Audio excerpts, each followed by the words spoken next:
So modifiers recently got added to TDS, and I've always wondered, is all modifiers even possible?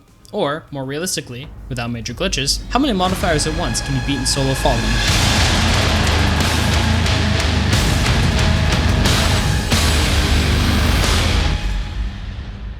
Now obviously you're probably asking, what are modifiers? Modifiers are optional changes that can be added to survival game modes to make them more difficult for extra coin and XP rewards. They are unlocked by completing their respective rotating trial first, and there are currently 13 of them. So allow me to quickly run through them. Hidden enemies. All enemies become hidden after wave 5. Glass. Base HP is set to 1. This one is really useful for hidden wave. Jailed. A random place tower from your loadout starting after wave 5 is chosen to be jailed, essentially completely disabling it for that wave. Exploding enemies. On death, every enemy will explode, stunning towers for 1 second and dealing 20 damage to units in a radius. Enemies also gain a pirate hat. Limitation makes creativity. Tower placement limits are reduced by 50%. Skills are unaffected, meaning that, for example, in solo, with max reinforcements, replacement limit will be 30. Committed. Towers cannot be sold. Healthy enemies. All enemies gain bloated. Speedy enemies. All enemies gain nimble. Fog. All tower ranges are reduced by 35%. Units are unaffected, and a fog effect is added when the modifier is active. Although, on certain maps, this effect is barely noticeable. Flying enemies. All enemies, starting wave 5, have the flying attribute, broke.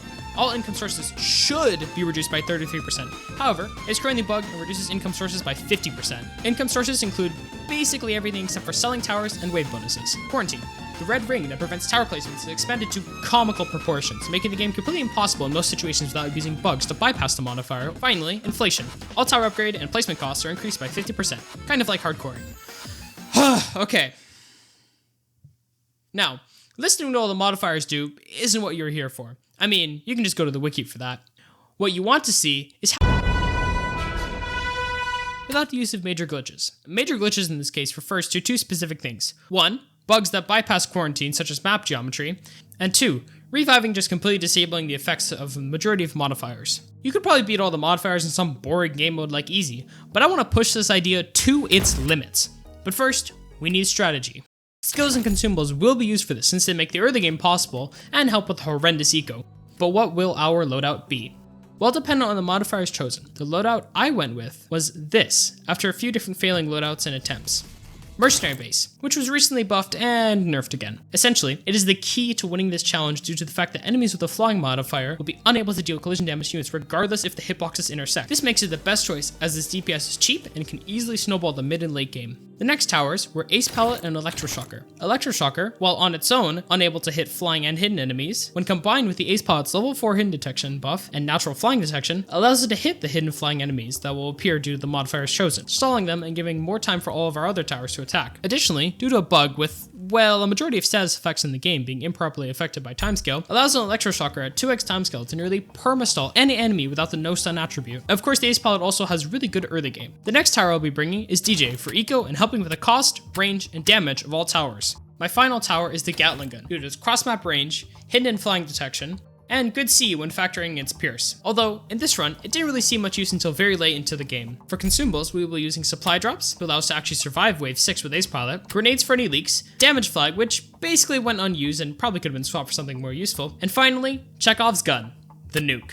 Now, the real question, what modifiers can be beaten? Modifiers I went with for this challenge that resulted in the loadout chosen were flying enemies, hidden enemies, exploding enemies, limitation makes creativity, glass, committed, fog, and inflation.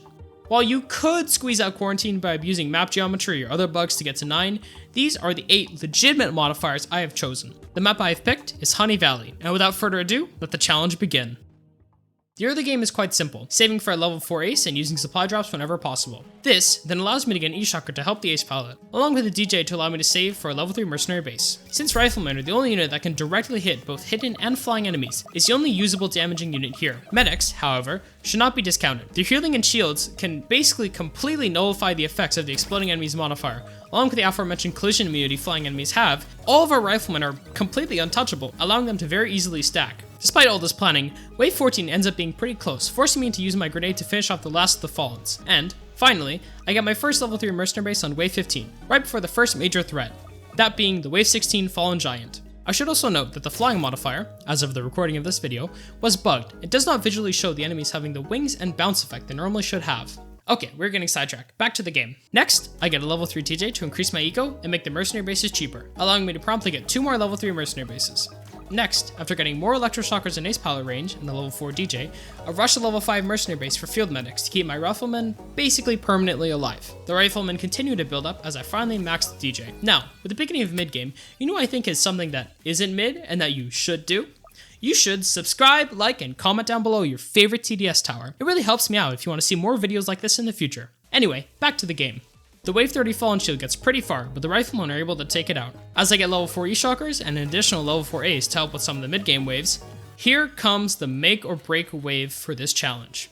Wave 35. This wave is one of 2 major DPS checks in this challenge, the other one being the final wave. Because of the reduced eco from broke, DPS can be quite lacking, as the majority of fallen eco comes from after this wave. This wave is actually part of the reason why it's quite difficult to add any more modifiers to this challenge. Another eco modifier would not only make the early game nearly impossible, but also reduce and not allow you to afford as much DPS required for this wave. Either nimble or bloated would make it nearly impossible to deal enough damage to take out this wave. Quarantine makes the game impossible without bugs, and jailed will not only destroy any hope you have of passing early game by disabling towers and generally making the game unfun to play by introducing RNG. Now, all that said, with only 1 mercenary base maxed, my DPS is quite lacking. Maybe I should have held off on electroshockers. Maybe I should have only gotten a level 3 DJ. Can I even pass this wave with this loadout? Do I need to use... No. I can defeat this wave with the power of mercenary base. Shut up! As Fallen Honor Guard flies across the path, stunning my electroshockers. A futile effort, nearly making it to the exit before I'm finally able to defeat him. With the hardest part of the challenge over, the calm before the storm begins. Waves 36 to 39 pass without much resistance. I max my mercenary bases, max my electroshockers, and begin working on getting a max Gatling gun. My riflemen also continue to stack up for the final challenge. Wave 40. Also, can I just say that the Graveyard Mercenary Base skin is probably the coolest skin in the entire Halloween Battle Pass? I know it's subjective or whatever, but I just love the color purple. Additionally, now, with the end of Wave 39, I must say that this is not the end-all be-all of how many modifiers can be beaten at once. I admit, I do not have the skill nor time to push this challenge further, which is why I'm calling upon you, yes, you, viewer, to go out and try to beat Solo Fallen with more than 8 modifiers. I know if I can attempt something like this, there has to be someone with more dedication that can push the limits of what we think is possible. I did this too once when I became the first person to beat Solo Hidden Wave, and I'm calling upon someone, anyone, to become the first to push beyond 8 modifiers legitimately. But now, it's time to finish my run in style. Enjoy the end.